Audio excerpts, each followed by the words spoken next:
கிறிஸ்துவுக்குள் பிரியமானவர்களே, உங்களை சந்திப்பதிலே மிக மகிழ்ச்சி அடைகிறேன்.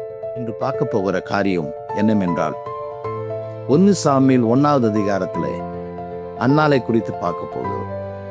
என்ன அன்னாளை குறித்து எத்தனையோ பிரசங்கம் கேட்டிருக்கிறோம். இவர் என்ன வித்தியாசமா சொல்லிடுவார் அப்படின்னு நினைப்பீங்க. ஆனா இன்று அற்புதத்தின் நேரம். நீங்கள் இதை உற்று கவனித்துக் கொண்டே இருங்கள். உங்கள் வாழ்க்கையிலே தேவன் அற்புதத்தை செய்வார்.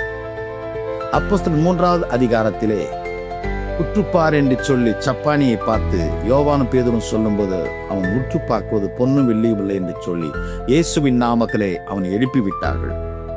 அதே மாதிரி இதை பார்த்து கொண்டிருக்கிற உங்கள் கேள்விக்கு இன்னைக்கு ஆண்டவராய் இயேசு கிறிஸ்து பதிலளிக்கிறார். அதை மட்டும் தெரிந்து கொள்ளுங்கள். அன்னாளை குறித்து உங்களுக்கு தெரியும். அவர் குழந்தை இல்லாதவளாய் இருந்தால் கணவனுடைய மறுமனையாட்டிக்கு அநேக பிள்ளைகள் இருந்தார்கள். அவள் மலடியாய் இருந்தால் அப்போது அவள் அழுது கொண்டே இருப்பாள், சாப்பிடாமல் இருப்பாள், கர்த்தருடைய ஆலயத்துக்கு வருஷந்தோறும் வருவாள். இன்னும் நான் சொல்ல போகிற காரியம் எல்லாருமே சொல்லுவாங்க, உங்க பிரச்சனைக்காக உபவாசம் போடுங்க சரியாயிடும், உங்க பிரச்சனைக்காக கண்ணீர் விடுங்க சரியாயிடும், உங்க பிரச்சனைக்காக ஆலயத்துல வந்து ஜெபம் பண்ணுங்க சரியாயிடும். இங்க பாருங்கள், அன்னாளை குறித்து அவள் ஆலயத்துக்கு வருஷந்தோறும் வந்தால், 2வது கண்ணீர் விட்டு ஜெபம் பண்ணால், சாப்பிடாமல் இருந்தால், சாப்பிடாதது உபவாசம் தாங்க. இதெல்லாம் செஞ்சு பார்த்தா அவளுக்கு குழந்தையே கிடைக்கல.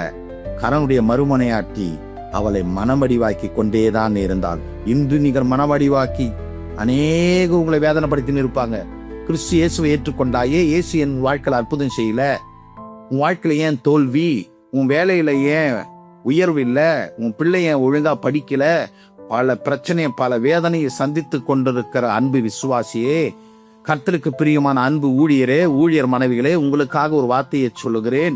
இன்று உங்கள் வழியை அடைத்திருப்பது பிசாசியா இருந்தால் இயேசுவின் நாமத்திலே போய் என்று சொல்லலாம். ஆனால் இன்று அடைத்திருப்பது 1 சாமுவேல் 1வது அதிகாரத்தில் 6வது வசனம் சொல்லுகிறது, அன்னாள் கர்ப்பத்தை கர்த்தர் அடைத்தார் என்று சொல்லி இன்று உங்கள் வழியை கர்த்தர் அடைத்து வைத்திருக்கிறார். அதனாலதான் இவ்வளவு பிரச்சனை.